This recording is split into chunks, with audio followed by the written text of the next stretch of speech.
Hi guys, so as we see more and more supermarket shelves go empty as a result of Brexit and the immigration policies of the Tory government, who should take the blame for it? Who must take responsibility for the driver shortage, which means that food that is picked in the fields, if there isn't already a lack of staff on a particular field, but doesn't arrive at the distribution centre due to the lack of drivers? Or what about food that does arrive and is eventually rejected by the supermarkets because it isn't fresh enough, resulting in a loss of revenue? Who will raise their hand and say, aye, it is my fault? Who in the Tory Brexiteer government will take responsibility? Who will step forward and say, I will take responsibility for this? So this was Boris Johnson at the beginning of the year, back in January. Let's hear what he said and let's hear who he thinks is responsible.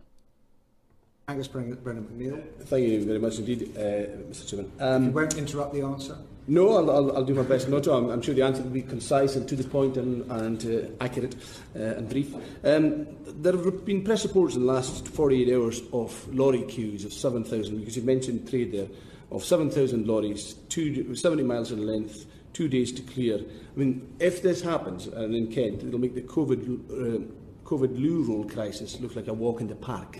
Now, if it happens and the supermarket shelves are emptying because of this post-Brexit scenario, who will be responsible for this?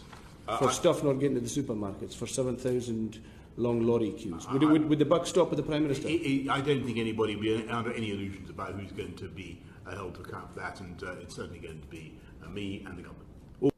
So, it's going to be me and the government who will be held responsible. So why aren't you taking responsibility for it? Why are you saying it's the pingdemic? Why are you saying it's the pandemic? Why aren't you saying that it's Brexit? Why aren't you saying that it's the type of Brexit that you wanted? Why aren't you taking responsibility for this, Boris Johnson? It's very easy for him to say, yes, I'm going to take responsibility for it. But then when it actually happens, he doesn't. And what's frustrating as well is that the public don't seem to care. The opposition are not making hay out of this. There are shortages. And Boris Johnson is still high in the opinion polls. How can people look at this and say Brexit is a success? How can anyone look at these things, these images, and say, yes, it was a good idea? I understand supermarkets are trying to do the best they can. They're filling up the shelves to try and hide the shortages. But by doing so, they're protecting this guy. They're protecting Boris Johnson and his government. They're protecting Brexit. And instead of exposing it and saying, this is a consequence of Brexit, this is a consequence of what many people voted for, by defending Brexit, and you're indirectly defending Boris Johnson, and you're defending the Tories. And by doing so, you're allowing the public to think these people have done nothing wrong, and we need to vote for them at the next election. The media is quiet on this.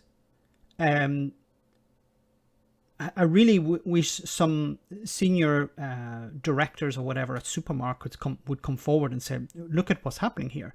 We're trying to fill these supermarket shelves. We can't, because we can't get the goods into the stores. But I still think there's a fear within the supermarket chains about blaming Brexit. Maybe they're reliant on government contracts in some way, and they're afraid to blame Brexit and blame the government. But how far does this have to go? We covered this before. The Road Haulage Association was talking about gaps in supermarket shelves, and at the time it was dismissed as Project Fear, and I'm just talking a few months ago.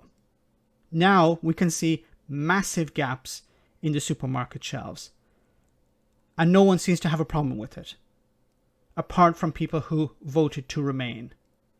Let me know in the comment section, guys, what you think. As always, your comments are greatly appreciated. Thanks a lot.